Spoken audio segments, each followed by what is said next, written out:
Buenas tardes, mi nombre es Aimet Rodríguez y vamos a darle continuidad al seminario hablando de los niveles de prevención de Lebel y Clark. Vamos a hablar de la prevención primaria, donde tenemos la promoción de la salud y la protección específica. En cuanto a la promoción de la salud, es indicarle a las personas que deben realizarse exámenes para evitar que ocurra esta enfermedad, mantener una dieta saludable, hacer ejercicio, todas estas son cosas que evitan enfermedades cerebrales. En protección específica hablamos de programa de detección de enfermedades utilizando medios diagnósticos que puedan detectar alguna anomalía, una detección oportuna de la hipertensión arterial, de la diabetes mellitus y también modificar hábitos dietéticos evitando consumir alimentos que sean ricos en colesterol. Para la prevención secundaria, un control adecuado de la presión arterial, ¿okay? Esto disminuye el riesgo de recurrencia, es decir, mantener cifras normales de lo que es una presión arterial dependiendo del paciente y de los niveles y de las cifras que manejen. La anticoagulación oral incrementa el riesgo, por lo que se debe analizar los beneficios de la anticoagulación en la prevención de eventos tromboembólicos. En caso de hemorragia secundaria a una lesión, el tratamiento específico disminuye el riesgo de recurrencia. Se recomienda la cirugía en función del riesgo del resangrado. Para el diagnóstico precoz tenemos la clínica del paciente y la exploración física, acentuándonos en el estado mental, la coordinación, el equilibrio, cualquier entumecimiento o debilidad que pueda presentar en cualquier extremidad, en su cara, en los brazos, en las piernas, problemas para hablar, visión borrosa, por ejemplo. La tomografía computarizada y la resonancia magnética nos ayudan a comprender cuál fue la causa del sangrado, nos ayudan a diferenciar entre un accidente cerebrovascular hemorrágico de uno isquémico. La angiografía convencional para determinar si la hemorragia sigue expandiéndose o para demostrar también, por ejemplo, la presencia de un aneurisma. Un análisis de sangre para determinar o para medir los niveles de azúcar en sangre y para determinar si la sangre se está coagulando de forma normal. El tratamiento oportuno. Las personas con hemorragias cerebrales suelen ser ingresadas en la unidad de cuidados intensivos. Ahí se les debe realizar un estrecho seguimiento. Se le proporciona el soporte vital para las funciones vitales, como por ejemplo la respiración. Se deben evaluar de forma frecuente el nivel de conciencia del paciente utilizando la escala, por ejemplo, la de National Institute of Health Stroke Scale, la Glasgow también, monitorizar lo que es la saturación arterial de oxígeno, la tensión arterial, así como un control estricto de la saturación hemodinámica para evitar lo que es el daño cerebral. En los casos más graves será necesario monitorizar también la presión intracraneal y si existe hidrocefalia, pues implantamos un drenaje. Esta cirugía para extraer la sangre acumulada y aliviar lo que es la presión se lleva a cabo en contadas ocasiones. La propia intervención como tal ya supone un riesgo importante de daño cerebral porque puede provocar incluso una nueva hemorragia. Sin embargo, esta operación también puede salvar la vida del paciente si se tiene una grave hemorragia. La rehabilitación posterior a una hemorragia ayuda a volver a aprender las habilidades que perdió el paciente por los daños que fueron causados. El objetivo siempre será volver a ser lo más independiente posible y tener una mejor calidad de vida al paciente. Es lo que debemos proporcionar o intentar. En cuanto a las medidas asistenciales, el manejo de la tensión arterial, la terapia hiperosmolar, porque reduce la presión intracraneal, y en eso empleamos soluciones de suero salino hipertónico y manitol, que es el más utilizado, el coma barbitúrico, que es el tratamiento para la hipertensión intracraneal refractaria, porque disminuye el metabolismo cerebral y el flujo sanguíneo cerebral, hiperventilación, control de la temperatura, porque la hipertermia produce un aumento del flujo sanguíneo cerebral y por lo tanto un aumento de la presión intracraneal. Entonces hay que mantener la temperatura en rangos normales. Prevención de la trombosis venosa profunda y del embolismo pulmonar también es otra. En cuanto a la limitación del daño, una hemorragia cerebral produce un defecto neurológico que es de rápida aparición y es muy variable, ¿okay? Eso depende de la zona del cerebro que fue afectada. Esta rehabilitación, después del accidente cerebrovascular, lo que pretende es mantener o mejorar la amplitud del movimiento, de la fuerza muscular, la función del intestino, de la vejiga, de las capacidades funcionales y cognitivas del paciente. Y para lograr su bienestar físico y psicológico es importante que recupere funciones normales como capacidad de poder levantarse, de poder sentarse de forma segura e independiente. Esta rehabilitación no solamente incluye al médico, sino también a enfermeras de rehabilitación, a terapeutas físicos, ocupacionales, recreacionales, del habla, del lenguaje, entre otros. Muchísimas gracias.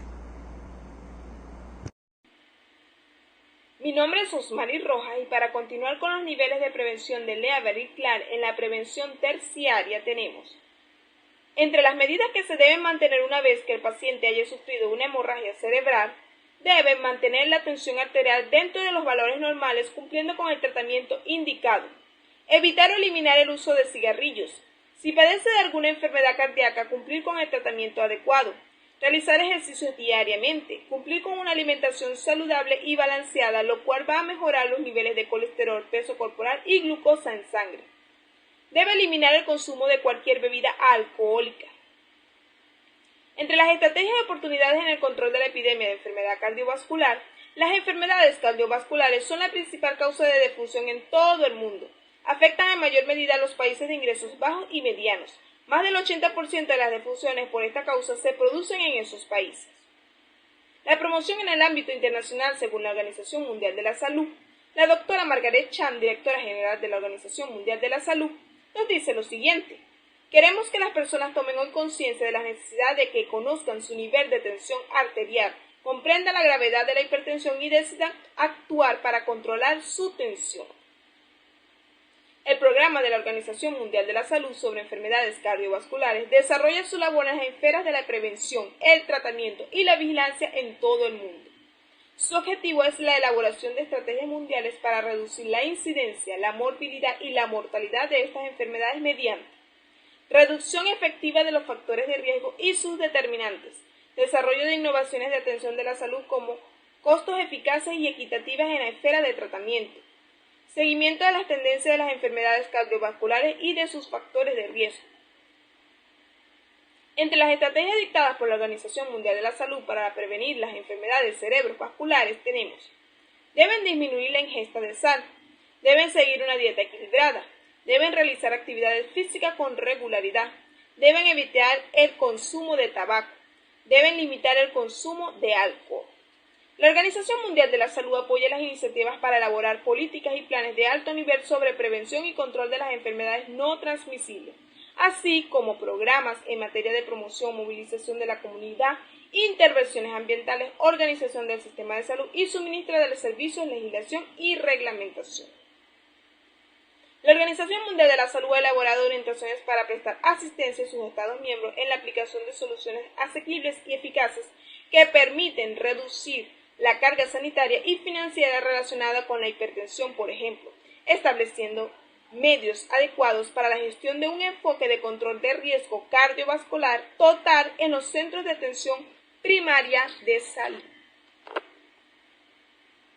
Buenos días, bienvenidos una vez más. Mi nombre es Betty Ron y a continuación hablaremos acerca de las medidas preventivas en el ámbito nacional según el Ministerio del Poder Popular para la Salud. Cada 17 de mayo se celebra a nivel mundial el Día de la Hipertensión Arterial, día en el que se prevé la toma de conciencia en la población mundial acerca de la importancia de mantener un estilo de vida saludable y con esto una presión arterial saludable. Desde el Ministerio del Poder Popular para la Salud, el objetivo principal de este día consiste en concientizar a la población venezolana acerca de la importancia de saber las causas y consecuencias de estas patologías, así como motivar a aquellas personas a cambiar los comportamientos que puedan generar este tipo de enfermedades. Una de las políticas implementadas por el Ministerio del Poder Popular para la Salud en aras de la educación y prevención de la hipertensión arterial consiste en la atención integral a aquellas personas que padezcan enfermedades cardiovasculares o que tengan factores asociados a esta. Para la celebración del Día Mundial de la Hipertensión Arterial se llevan a cabo una serie de actividades que permiten el monitoreo y seguimiento de aquellas personas que padezcan estas patologías.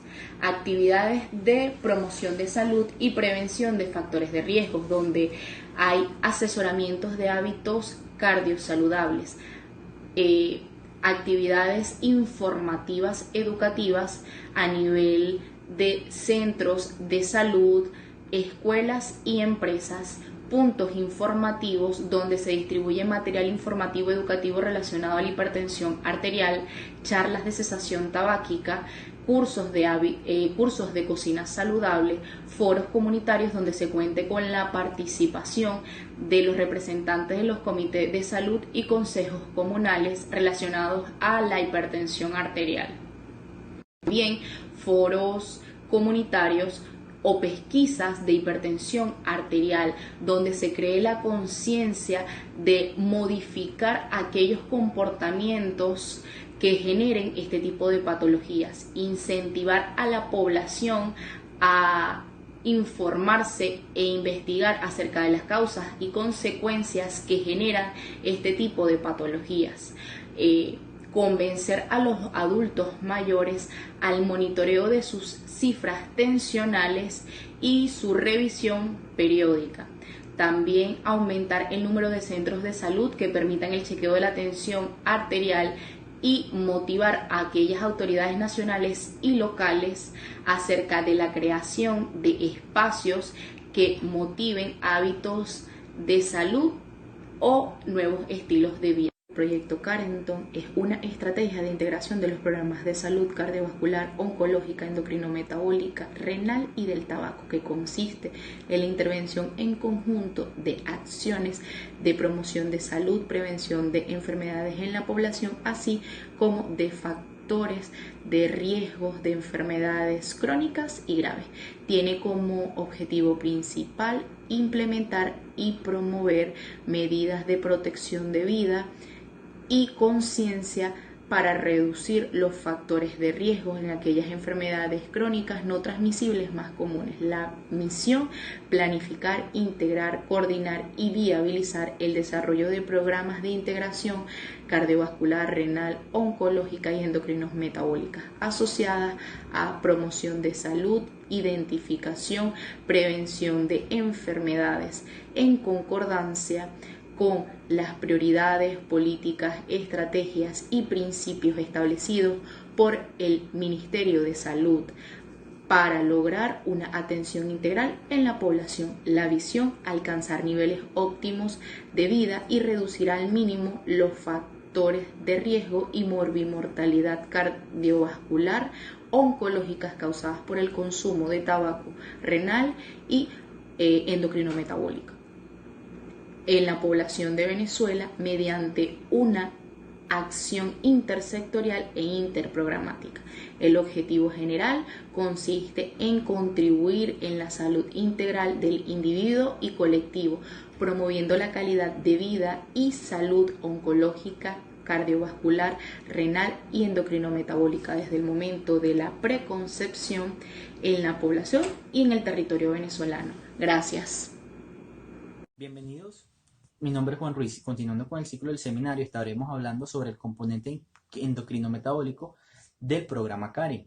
El programa de salud endocrino-metabólica, consecuente con los objetivos estratégicos del Ministerio de Salud, como parte en mejorar la calidad de vida de sus pacientes, orienta sus planes de trabajo en dotar a la población de herramientas formadoras de conciencia en cuanto al lugar que ocupa la obesidad como una causa generadora de distintas patologías, como lo es la diabetes, las enfermedades cardiovasculares, el cáncer, entre otras. Esta tiene como objetivo general contribuir a la salud integral de los individuos y colectivos, promoviendo la calidad de vida y la salud endocrino-metabólica desde las etapas de la preconcepción en toda Venezuela. Objetivos específicos. Esta tiene por objetivos específicos organizar y motivar a la población en general con factores de riesgo para su incorporación a las conquistas de metas sencillas, mediante un conjunto de acciones de muy bajos costos dirigidas a combatir el sedentarismo y las prácticas alimenticias inducidas por las transnacionales y grandes cadenas de comidas rápidas mediante campañas de publicidad en los medios privados de difusión masiva. Observar y evaluar con sentido crítico todos estos programas en la TV, radio, prensa, internet sobre las aparentes bondades del consumo de alimentos importados y nacionales que tienen relación directa con la obesidad. También tienden a invitar a la población en general un ambiente de intercambio de opiniones que faciliten y estimulen una organización de las comunidades que rompan con esa cultura nutricionista impuesta. Ahora, las estrategias de actividades para lograr el objetivo de este componente: inducción acerca del programa CARE a los ambulatorios y entrega de flujograma del tratamiento de la diabetes, despistaje de diabetes e hipertensión, educación sanitaria a los pasantes de enfermería, como todo el personal de salud, celebración del Día Mundial de la Diabetes y otras enfermedades, con las siguientes actividades: charlas educativas, carteleras o pendones, trípticos, realizar pesquisas de personas que estén o posean factores de riesgo para padecer una enfermedad. Muchas gracias. Buenas tardes, compañeros y doctores. Mi nombre es Eudimar Salazar y vengo a hablar sobre las estrategias y actividades, específicamente del componente tabáquico, que pertenece al proyecto Carrington, que es una estrategia de integración de los programas de salud, en la cual también pertenece el componente oncológico, el componente renal, el componente endocrino metabólico y el componente tabáquico, para la intervención conjunta de acciones para la promoción de la salud, que algunos de mis compañeros han mencionado. En este caso, la estrategia número 1 es de promocionar para la transformación cultural en las condiciones y estilos de vida saludable. Parte de las actividades que se pueden realizar en esta primera estrategia es desarrollar planes de salud intrasectorial y extrasectorial dirigidos a la promoción y divulgación de conocimientos sobre las condiciones y estilos de vida saludable en la agenda de organización comunitaria. Después tenemos la implementación de relaciones interinstitucionales, como el Ministerio de Educación, también el Ministerio de Educación Universitaria y otros organismos corresponsables, para incorporar contenidos y prácticas promocionales sobre las condiciones y estilos de vida saludable y prevención del consumo de tabaco en todas sus formas, y esta puede ser implementada tanto en instituciones públicas o privadas. Después tenemos la estrategia número 2, que es la formación de profesionales de salud que tengan un buen manejo íntegro de la información. Y se va a tratar de realizar en las actividades diseños curriculares del programa antitabáquico para su implementación en las carreras de salud, y que van en conjunto con otros organismos especiales como el Ministerio del Poder Popular para la Salud, el Ministerio del Poder Popular para la Educación Universitaria y todos los que se quieran involucrar. Después tenemos la estrategia número 3, que hablamos de pesquisas para la detección oportuna. Ahí hablamos de las actividades que se van a realizar, sabiendo que la primera captación ocurre en el primer nivel de consulta. Entonces, si hablamos de que hay detención oportuna, en ese primer nivel vamos a captar personas, en las escuelas o liceos y en los familiares, y le vamos a darle información de esos hábitos tabáquicos para que tengan un mayor manejo de información y tenga mayor conocimiento la población o la sociedad que se encuentran alrededor del dicho ambulatorio, pudiendo llegar a otros sitios. Después tenemos la estrategia número 4, que es el desarrollo de la investigación. Y parte de las actividades es incentivar las líneas de investigación clínicas, epidemiológicas, social en el área de trabajo. ¿Y por qué? Porque vamos a tratar de que haya una incorporación, cooperación, coordinación con los otros programas de salud relacionados a la Dirección General de Educación e Investigación, y que los centros de investigación de las universidades nacionales e internacionales y la sociedad científica puedan involucrarse en realizar investigaciones para que haya un mayor manejo en la población, porque va a ser dada por los médicos que van a captar dichas personas. Después tenemos las actividades a nivel local.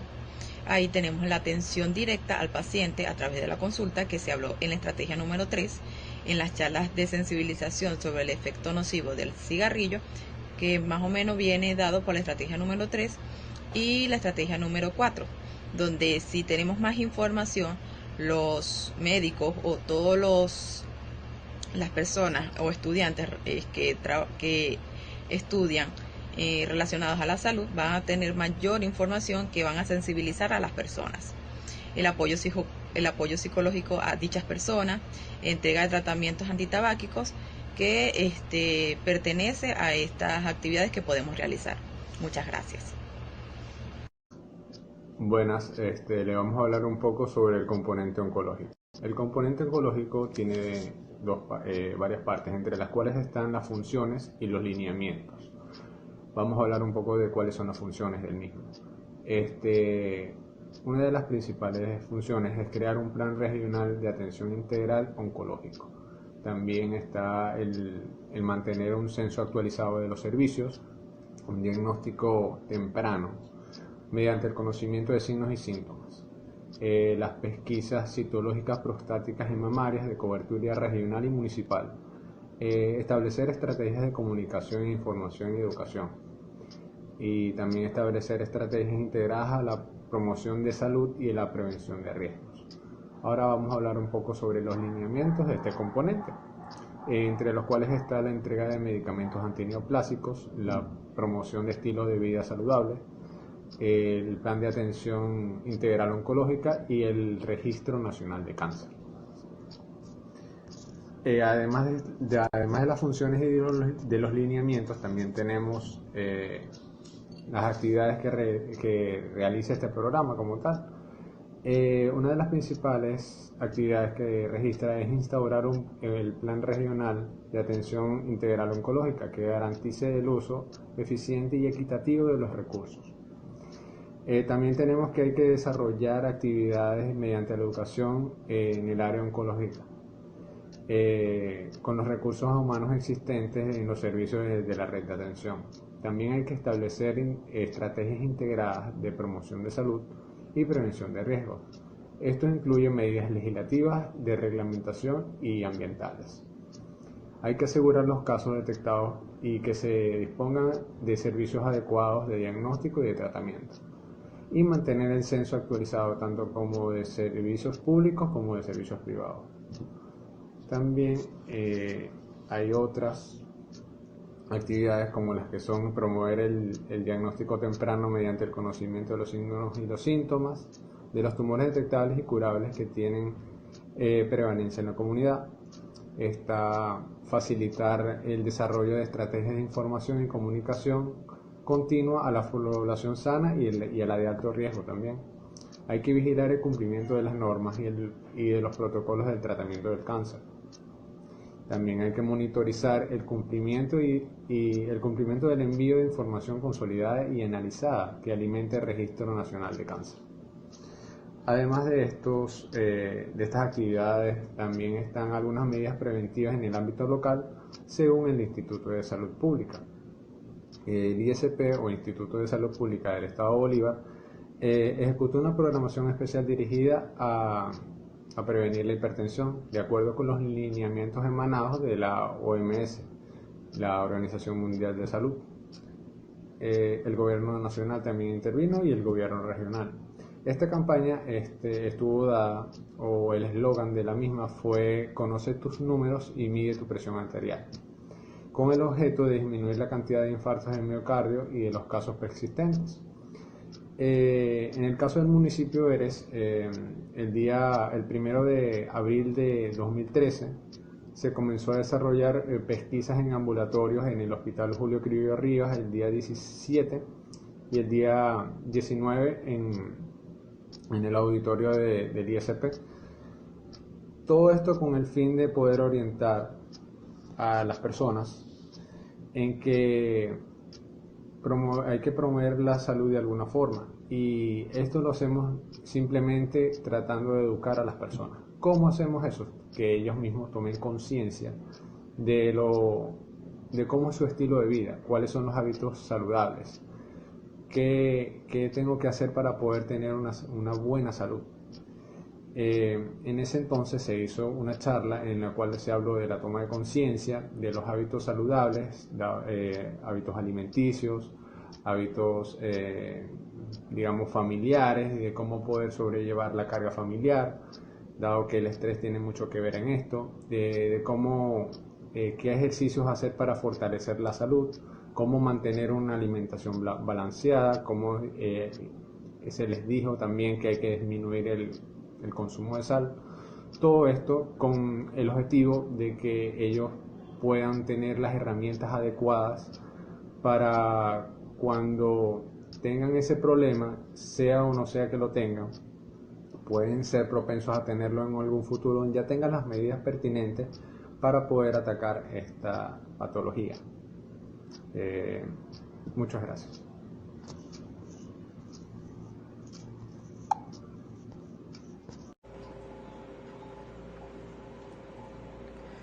Mi nombre es José Serrano y voy a continuar con el seminario que corresponde al día de hoy. Yo les voy a estar hablando sobre las recomendaciones según la Asociación Americana del Corazón y el nivel de evidencia del manejo y tratamiento de la hemorragia cerebral. Vamos a comenzar con la primera recomendación en la clase 1, que nos dice: la monitorización y el tratamiento de los pacientes con hemorragia intracraneal debe realizarse en unidades de cuidados intensivos, ya que constantemente o frecuentemente van a presentar elevaciones de la tensión arterial y de la presión intracraneal, y por su gravedad pueden necesitar intubación o ventilación mecánica. Corresponde al nivel de evidencia B, que se basa en un estudio aleatorizado o grandes estudios no aleatorizados. Sigamos con la siguiente recomendación y nos dice que debe utilizarse tratamiento antiepiléptico para las convulsiones clínicas. Corresponde al nivel de evidencia B. Debe utilizarse tratamiento antipirético para controlar la fiebre. Corresponde al nivel de evidencia C, que se basa en un consenso por expertos.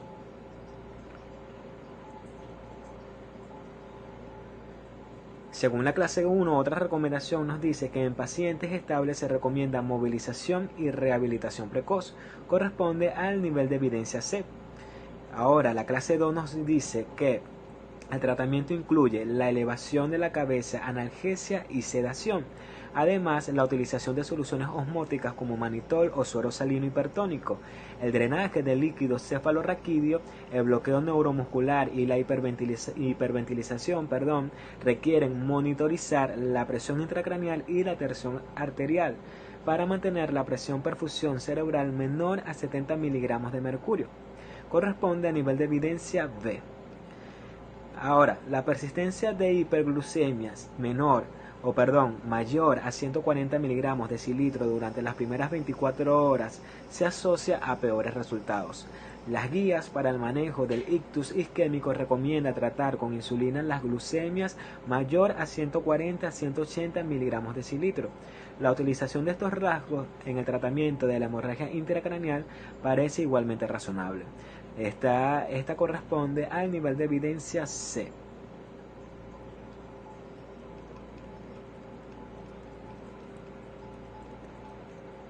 ¿Okay? El tratamiento con factor 7A en las 3 o 4 primeras horas puede disminuir la progresión del sangrado. La eficacia y seguridad de este tratamiento deben ser confirmadas en estudios de fase 3. Corresponde al nivel de evidencia B. La siguiente recomendación nos dice que el uso de tratamiento profiláctico anticomicial puede disminuir la presencia de convulsiones, sobre todo en pacientes con hemorragia intracraneal de localización lobar. Corresponde al nivel de evidencia C.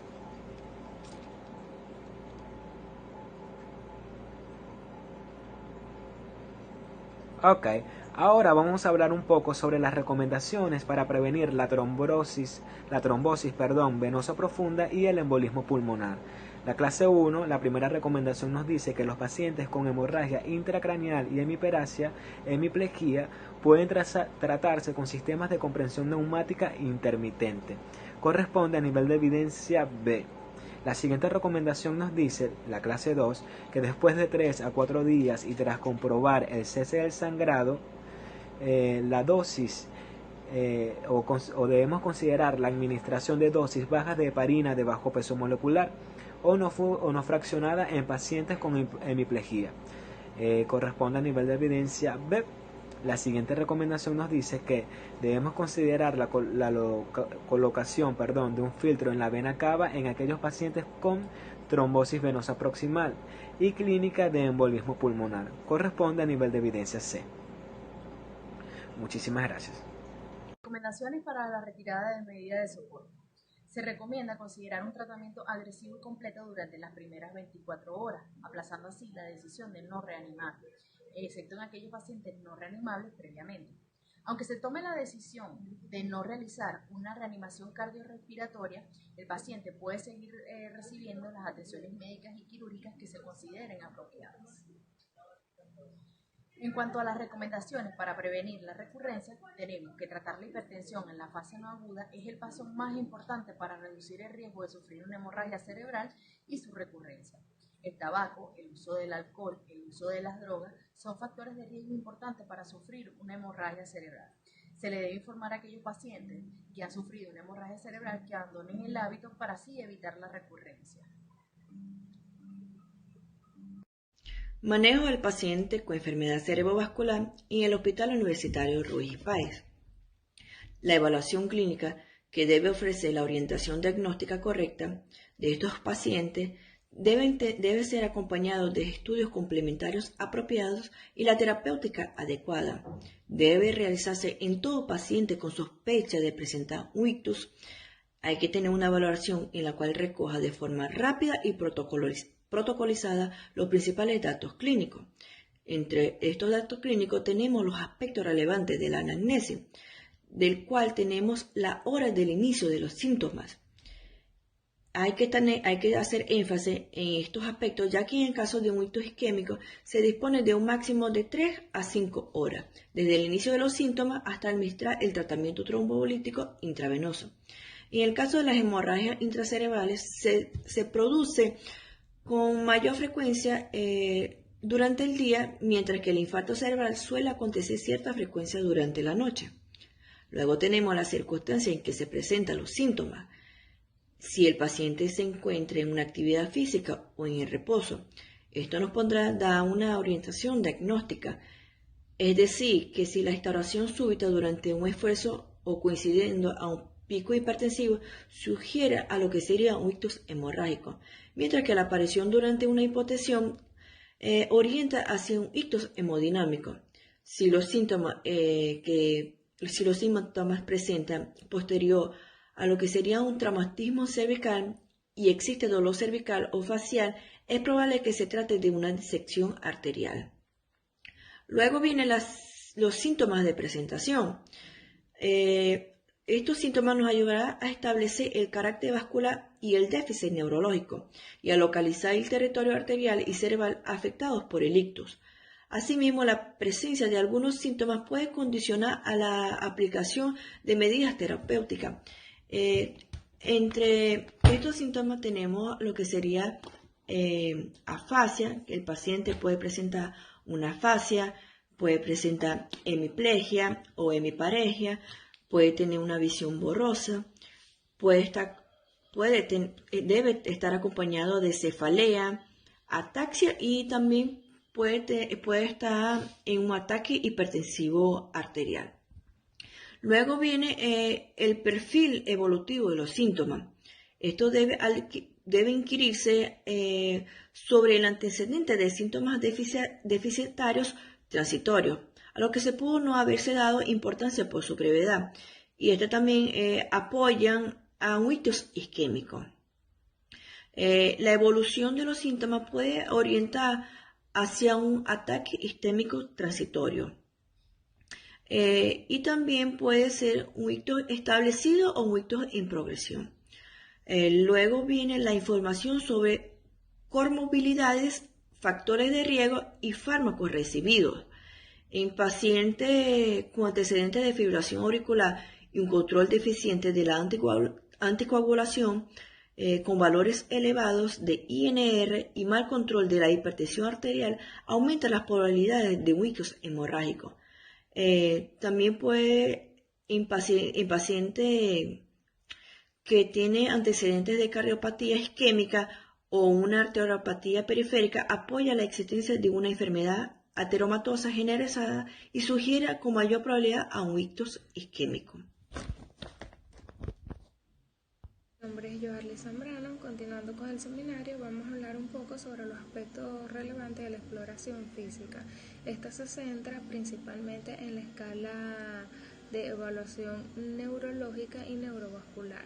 En cuanto al examen neurológico, tenemos que este nos ayuda a confirmar la sospecha clínica de ictus mediante la demostración de signos de déficit neurológico focal que corresponden a un territorio vascular, bien sea carotidio o vértebro-basilar.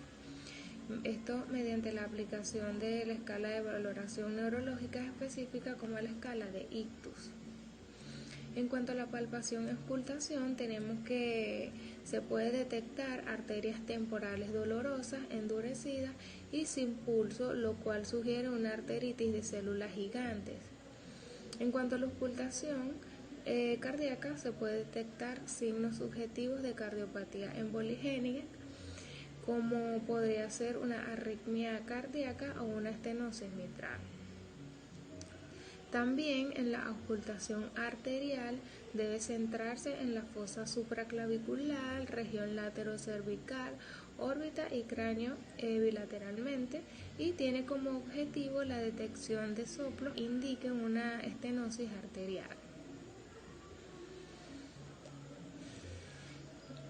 En cuanto a la evaluación neurovascular, tenemos que esta incluye en especial los signos arteriales, cervicales e intracraneales. Entonces, al realizar la inspección de la piel y las mucosas, permitirá detectar lesiones como telangiectasias, púrpuras, eritemas, etc., que podrían estar relacionadas con enfermedades causantes de ictus como vasculitis, lupus, enfermedades de Beck, endocarditis, síndrome de Sendon. En cuanto al examen de fondo de ojo, este nos va a permitir evaluar las repercusiones de la hipertensión arterial y la diabetes mellitus en forma de exudados y hemorragias retinianas. Muchas gracias por su atención.